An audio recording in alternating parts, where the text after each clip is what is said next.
How to get in better shape than 93% of the population very quickly. You're finally taking that step across the line and you're gonna join me and the 7% side after you watch this entire video. Hi, my name is Michael Diamonds. I'm a biochemist, a microbiologist, a medical doctor, and a professional natural bodybuilder. I've made transformations like these happen over and over and over again in 90 days or even in 7 months.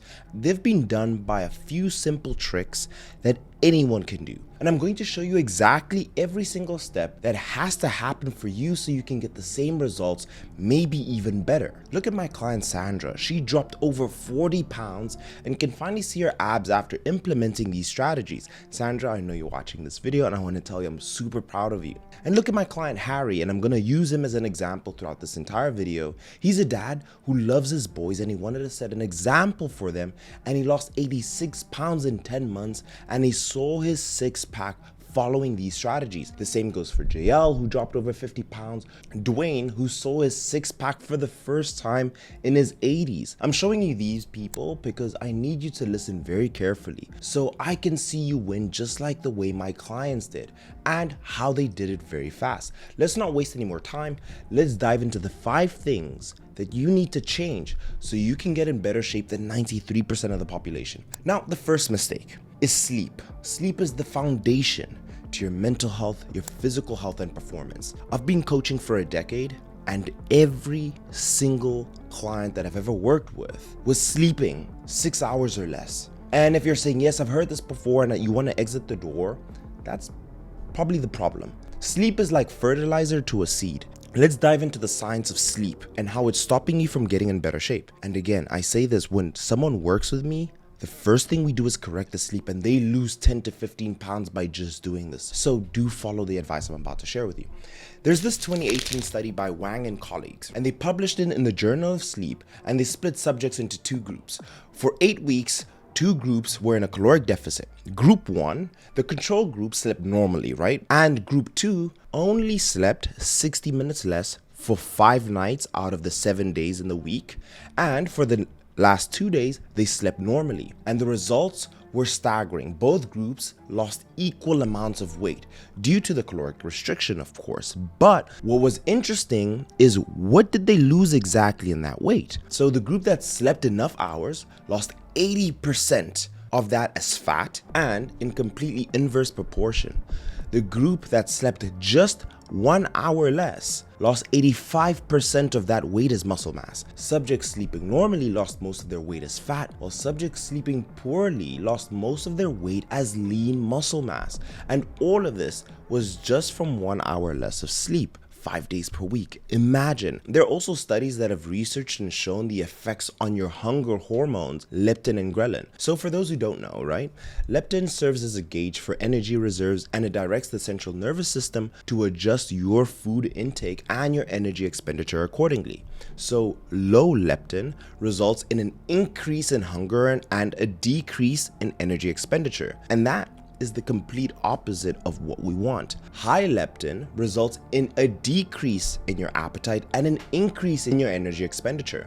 The study shows that the leptin was significantly decreased with a group that restricted their sleep. That means not only do you lose less fat, but you're also hungrier by sleeping less. Studies have also shown that sleeping 1 hour less can cause a 10 to 15% drop in your testosterone. That's equivalent to 10 years of aging for a man. Number 1, even if you're losing weight sleeping less, you're losing muscle mass. This is why your metabolism starts crashing down when you're sleeping less. On top of that, your testosterone is also decreased. Testosterone is your main muscle building hormone. Women need this as well. The next thing that drops dramatically is your happy hormone called serotonin. Research has shown your happy hormone serotonin decreases. So think about it. When you're sleeping less, you feel down, you feel tired, your body seeks for different ways for you to increase your natural happiness levels. So this is where the term comfort food comes from. You will always reach out for those highly palatable foods. You're going to be thinking about those cheat meals. So following a diet or finally getting to the 7% just becomes so much more difficult. The next thing that sleeping less also shows is an increase in cortisol, the stress hormone. We know the more cortisol you have, the less fat loss is happening. And research has also shown that there's an impaired insulin sensitivity. Why I'm telling you this is that you're completely working backwards if you're not sleeping more. So before you start doing a rigorous diet or doing all the cardio or doing all these things that you think work, fix the most simple thing. Fix your foundation, fix the fertilizer first. Okay, Dr. Mike, I get it. I should sleep more. What can I do so I can sleep better? The first thing is we need to improve what we call our sleep hygiene. And these are the usual things that we need to fix. And for intents and purposes, number one, caffeine. Caffeine will disrupt your sleep. So the rule I have for myself, and I love caffeine as much as anybody, no caffeine past midday. 12 o'clock, no more caffeine. But the general rule is because of caffeine's half-life, basically the amount of caffeine that is in your bloodstream after a certain number of hours is still high. You want to have your last cup of coffee 10 hours before you go to bed. So for me, the latest I go to bed is 10 p.m. That is why midday is my cutoff for caffeine. The second thing I see with a lot of people is eating very late. So if you have a large meal before bed, your body is going to direct all its blood and all its energy into digesting that meal. It will be very, very difficult to sleep. So 3 hours before bed should be the last time you consume any food. Second thing, what wakes a lot of people up in the middle of the night is usually to go to the bathroom. The best way to avoid this is 2 hours before bed, stop drinking any fluids, and if you must, just sip on water just a little bit.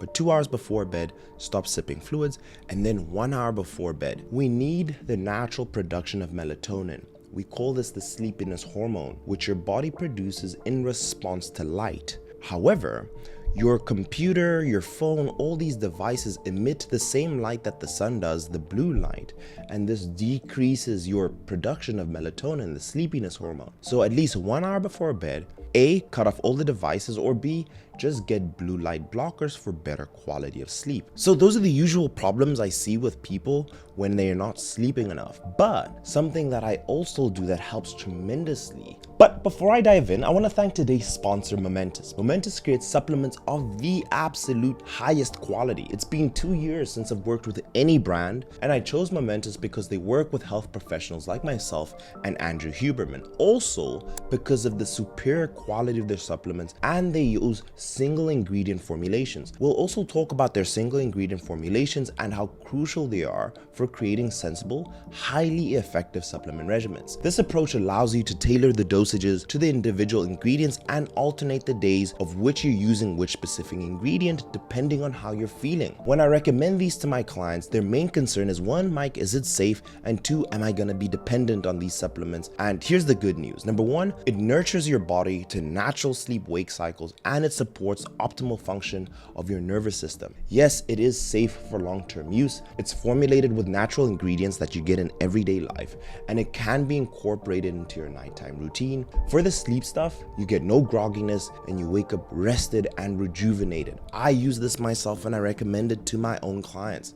As time has passed, I've consistently been using the magnesium L-threonate, L-theanine, and apigenin, and this has given me phenomenal levels of sleep and recovery. I feel ready the next day, there's no grogginess, and I'm actually getting better workouts, and I'm so much more productive. Momentous actually packs this into small convenient packets that you can go for, and they have a subscription that you can go for, and using my code Dr. Mike can actually give you 40% off the entire sleep pack. So you'll get 30 days worth of the magnesium, theanine, and apigenin, and go for this, and you can cancel the subscription at any time. I am also going to leave a link for this specific sleep pack so you guys can pick that up too, and don't forget to use Dr. Mike at checkout. And that is going to be the foundation that's going to get you ahead of 93% of the people. If you're those who are not sleeping enough, this is the first thing you have to change before you stress yourself with anything else. Number 2, let's move on into the second point, and that is going to be, what is your North Star? The North Star is, what is your overall goal? What are you working towards? And the second question you need to ask yourself is why. So in this example, my North Star in the beginning was I wanted to find a partner. I wanted to attract a partner that I wanted to be with. After that, I understood for me to be successful in life, I needed to have the body that shows that. I wanted to be a doctor that is in great shape. After that, my personal North Star became becoming a professional natural bodybuilder. So always making sure what you hone is extremely important. In this case and in the rest of the video, I'm going to use my client Harry. And Harry's main North Star was his boys. He wanted to be fitter for his boys. He wants to be around for his boys. He wants to be there for his grandkids. So having a very strong North Star will be what pushes you through in the moments where you're like, you know what, today I'm going to go out for drinks, or you know what, today I'm going to go and have a cheat meal and just eat anything I want. With the people who have a very strong North Star, it really gives them so much more purpose, and you actually follow through with the entire plan, like simply going to sleep so much more. In Harry's case, the first thing we fixed was his sleep, and he lost so much weight with this. But the second thing is Harry's why was very strong. So the first thing I want you guys to ask yourself, what is your why? And this is so important. Like, pause the video right now and write down, what is my why? Why am I doing this? And usually this will tell you if it's really important or not. But after you've figured out what your why is, and have this conversation with yourself, and I'm telling you guys, do this. Ask yourself why you're doing it, because if you don't, when a moment arises and it tests you, like going out or drinking or eating foods that won't help you towards your goal, you will always break. But when you have a very strong reason, a very strong why, you will see that you're always going to remain disciplined and consistent, which is what you need. But after you've figured out your North Star, we need to get specific. We need to figure out what your body fat percentage is, what is your goal body fat percentage, and having that number allows you to have an endpoint. So if you're at 30%, you can say, you know what, I want to get to 11%. And sometimes my clients go as far as getting a DEXA scan in the beginning and say, until my DEXA scan says 11%, it allows them to have a strong North Star of what they're working towards. So let's say you're at 30% and you're 200 pounds, and you want to get to 10%, right? And just do the mathematics. Say, okay, for me to go from 30% to 10%, I need to lose 20% of my weight. 10% of my weight is 20 pounds. 20% of my weight is 40 pounds. So I need to go from 200 pounds to 160 pounds. Now you have your goal body fat percentage and your goal weight. So get very, very specific. And now you're going to know, okay, I know where I am and I know where I need to go. Most people just say, I'm going to get a personal trainer, I'm going to run on the treadmill, and a week passes and they're just falling back to their old habits because they never established an endpoint and a goal that they're towards.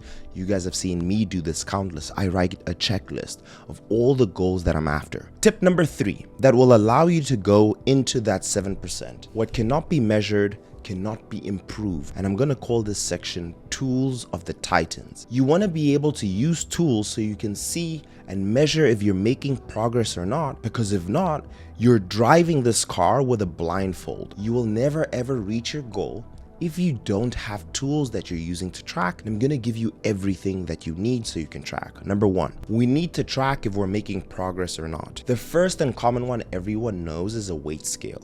A weight scale is good to know if you're trending, not if you're losing weight, but if you're trending in the direction of weight loss. And remember guys, your weight is just your mass multiplied by gravity, and your weight will always fluctuate. And your weight will fluctuate depending on if you drank the same amount of water, if you went to the toilet the same amount, if you sweat more that day because it's a hotter day than the other. So it will fluctuate, but what you want to look at your weight is on a week-to-week basis. So the app I like using is an app called Happy Scale. It's a free app, and what it allows you to do is track your weight every day. It gives you more scientific data of what your true weight may be according to the numbers that you're inputting, and the graph will show you if you're stagnant or if you're losing weight. And this way you know if you should make adjustments or not. So weight is the first one. The second one, which I consider the most important, is photos. So every week, tell my clients to take photos in the exact same position, at the exact same time, on the exact same day. And comparing photos week by week, on one week compared to the next week 1 to week 3, week 3 to week 7, allows you to get a visual confirmation if your body's trending in the right direction or not. This is more powerful than a weight scale because you can clearly see if you're seeing any difference. And if you need someone to objectively tell you, put the two photos next to each other, ask your friends, ask your mom, hey, do you see a difference? If yes, where? The third thing that I like using is a Renpho measuring tape. Measuring tape, in my personal opinion, is even better than a weight scale because, for example, what happens very, very often is that you see no change in the weight scale after 4 weeks, but you see, comparing week 1 to week 4, your bicep size is the same, your chest size is slightly decreased, but your waist is down 3 to 4%. And then you can say, wow, my waist is down, but my bicep size and my chest size haven't changed. This is a positive indication for body recomposition. It means that you've maintained or built muscle mass and fat tissue is coming down. So using photos, the weight scale, and a measuring tape can tell you if you're seeing body recomposition. This way you don't make an emotional decision on your progress, but you can see if you're actually making any progress. And I highly recommend putting all this information in one location. Here I'm showing you guys Harry's dashboard. You can clearly see a graph of how much weight he's dropped over time.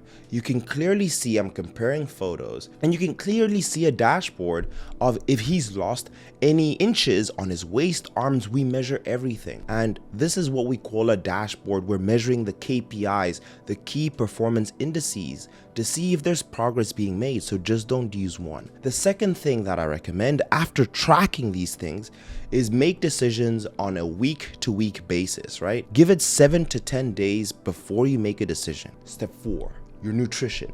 We need to track what we're putting into our body. And it's the same thing I like telling people. You know very well how much money you have in your account, how much money you spent in a month, and how much money you made in a month. Why wouldn't you do the same for your body? Because imagine you're just going and you're spending on your credit card. Eventually, if you're spending too much, you'll be in debt. And it's the same with food. If you're eating too much of something, you're going to gain more fat.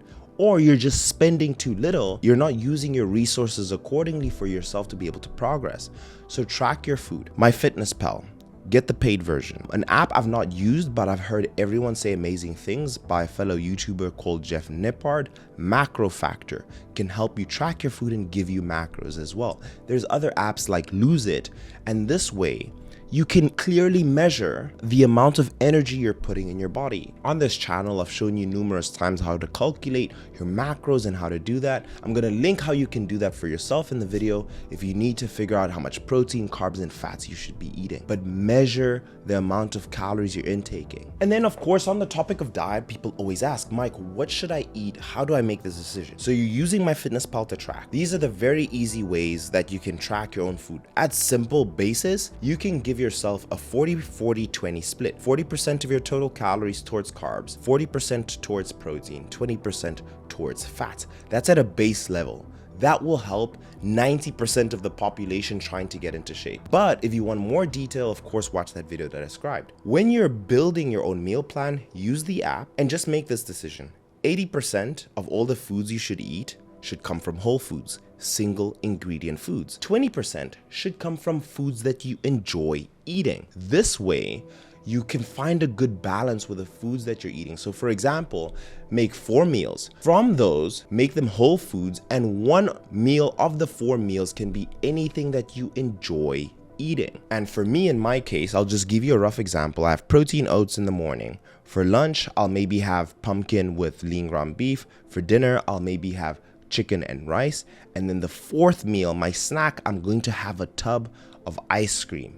And this way, I can eat that food every day and enjoy it. Maybe sometimes I'll switch out my chicken and rice meal for a burger that I can make at home. But I'm always going to have 1 food in there that is something that I enjoy. And this allows me to have more balance with the things that I'm doing on a day-to-day. Step 5, cardio accelerator. Cardio is something we love to overcomplicate. But with Harry, because he was so heavy, and with all my clients, you don't want to go to 100 because you don't get the benefit of everything else. We always start with walking, and believe it or not, all Harry did was walk. Start at 8,000 daily steps. Just do that. Don't think about HIIT.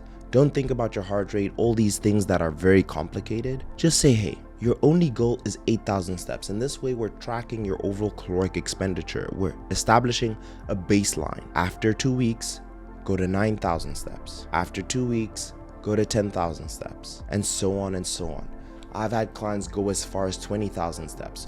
Why going through these steps is so helpful is number one, your body adapts to it. Number two, you slowly introduce walking into your day-to-day routine. This way you don't fail or you put too much pressure on yourself. Number three, walking has been shown to tap mainly into fat stores. In my experience, it's so much more effective. When you do things like HIIT, yes, you burn more calories, which will make you burn more fat per unit of time, but the likelihood that it's unsustainable is so much higher. You're usually so much hungrier because you're burning so much calories in a short time, and the risk of injury is so high. But walking has a tremendous upside with almost zero risk, something you've been doing since you were a baby.